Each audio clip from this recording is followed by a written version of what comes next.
What is up, guys? Sorry, I did not mean to do that. But today we're going to be reading The Big Sting. So the author is Rachel Delaney. Okay, not enough Nelsons. Delaney. No, I'm joking. But yeah, we're going to be reading all this. Kind of read these 2 pages already, but I'll read them to you. For the rest of the day, Leo kept it to himself, desperately hoping Mom and Dad would come to their senses and realize that no matter what Leo had said, leave him and Lizzie with Grandpa so they could go to the spa was a terrible idea. But Mom and Dad seemed to grow more excited as the day went on, especially after Mom talked to Beatrice, who immediately offered to whip up a batch of La Samba. The very next day, by dinner time, they were jabbering non-stop about the excuses and extreme rooms and cotton robes that awaited them in Porpoise Island. Grandpa rolled his eyes so many times, Leo thought he might injure his eyeballs. That night, Leo could barely sleep thanks to all the questions in his brain and the knots in his stomach. By the time Mom and Dad were ready to leave the next morning, he felt like he was going to throw up. Ew. You're absolutely certain about this, Leo? Mom crouched down to look him in the eyes. They were standing on the front steps of the house. Dad was loading suitcases into the little blue rental car. Leo had never been so uncertain about anything in his life. We'll be fine, Lizzie slipped between them and gave Mom a hug. We're going to have so much fun, right, Leo? He swallowed and nodded.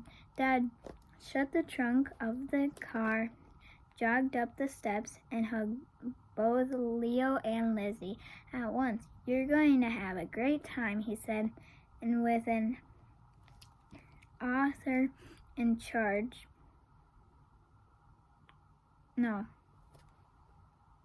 editor in charge.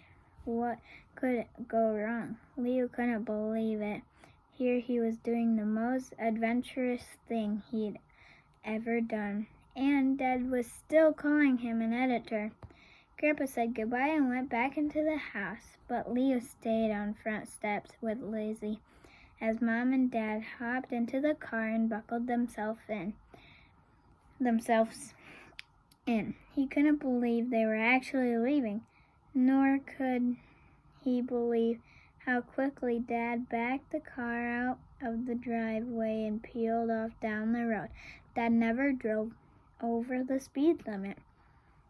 Bringing us back and promise, Lizzie shouted, though of course they couldn't hear her. Leo began to tell her so, but the dust of the car left behind caught in his throat. Well, they're gone, Lizzie declared, wiggling her eyebrows. Adventure time. He gazed at the road, willing the car to reappear. You're going to be boring, aren't you? She sighed. Well, I'm going to the barn. I saw another kitten yesterday. She's a bit older than the others, and I think she's a Bengal cat. The Artemis. She hopped down the steps, then paused and looked back. You can come with me if you want.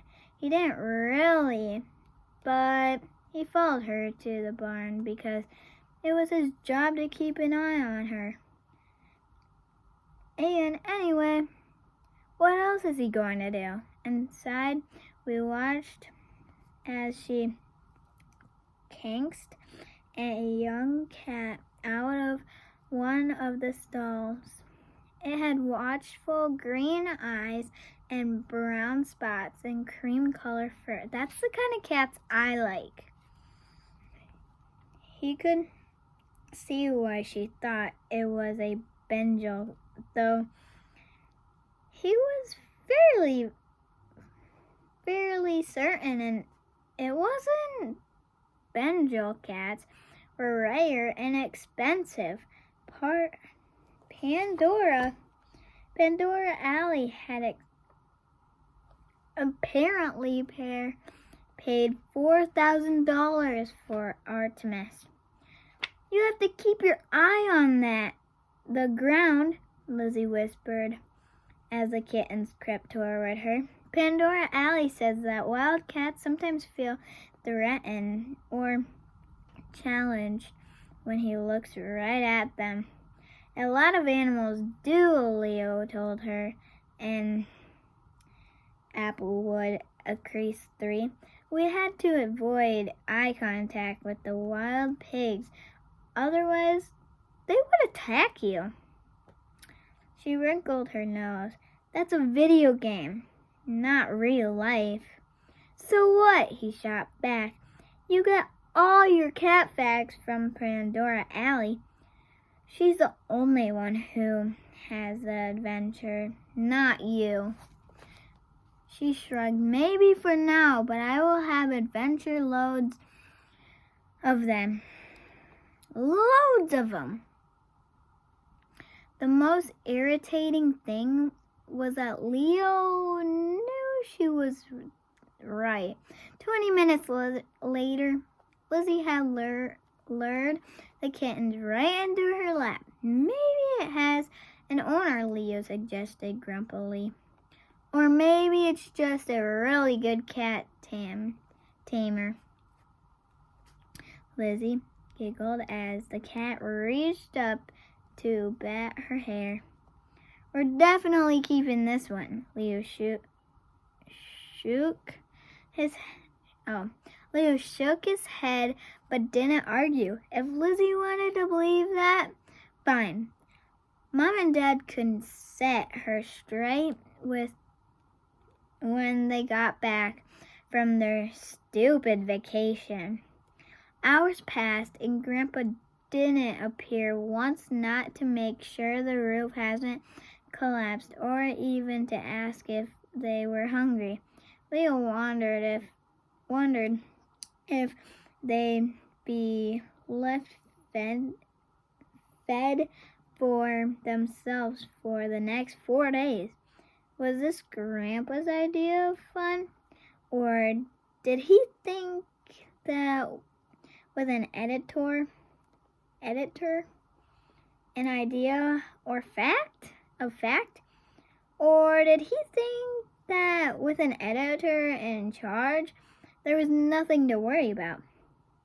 Around midday, the sound of tires and gravel made him leap up from the floor.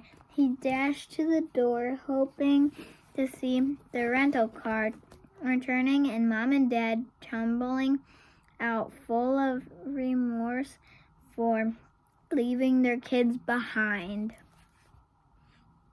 Instead, he saw a dark green truck lurch to a halt in front of the house.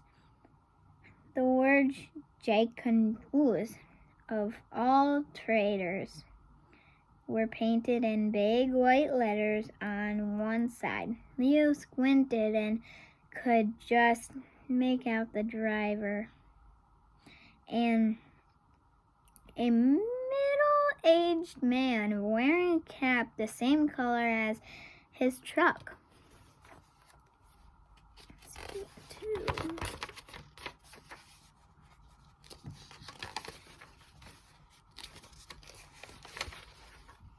7 more pages left. Woo! Okay. The passenger door opened and the boy hopped out, also wearing a green cap. He looked to be around Leo's age or maybe a bit younger.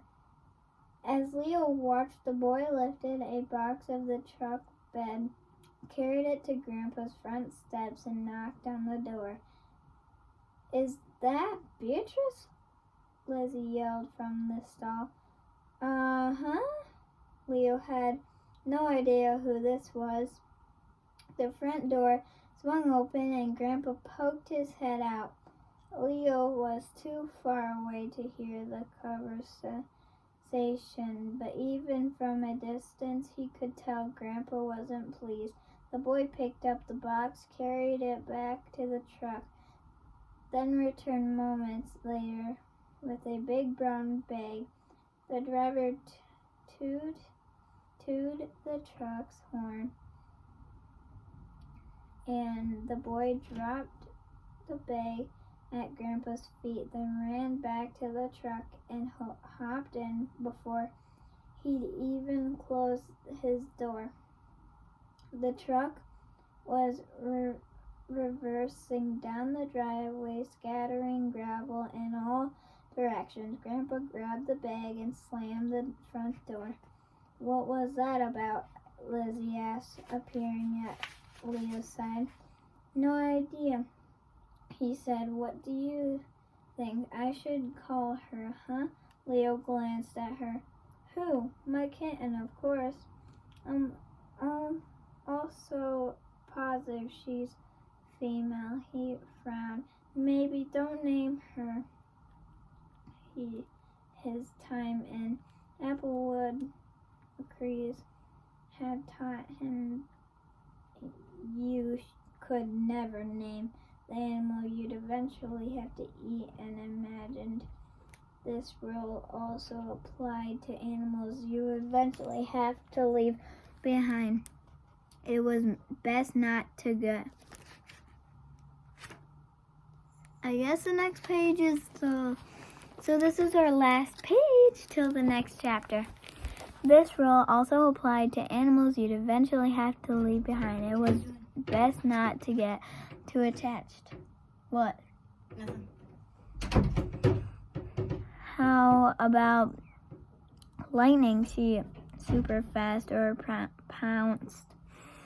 He shook his head. I'm going to find out what that kid left. I'll come to, said Lizzie, hopeful it was. It's still legs now. They walked back to that house and then let themselves into the kitchen, where they found Grandpa making coffee and muttering to himself. The big brown bag was sitting on the table, smelling unmistakable like Legsma. Help yourself, Grandpa said. I'm going out to check on the bees. Who delivered it? Asked Leo. That was Beatrice. She must have been too busy to come herself, Grandpa said.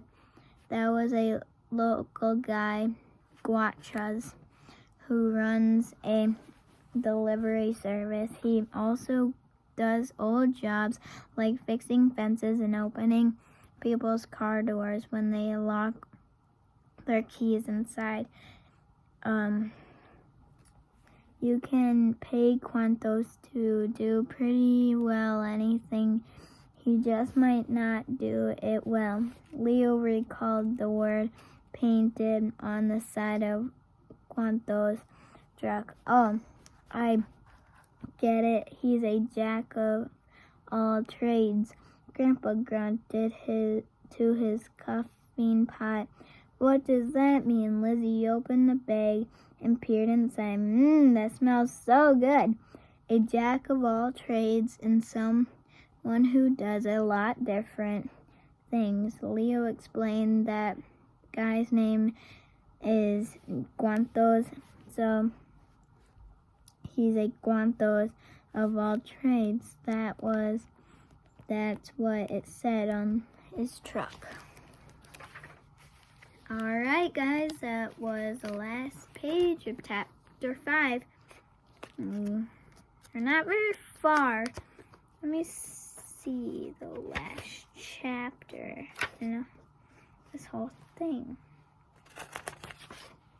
It's not even a chapter.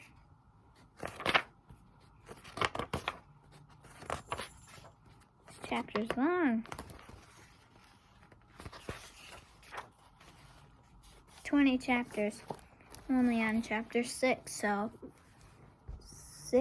4 times. So, bye guys. See you next time. Peace out, Girl Scout.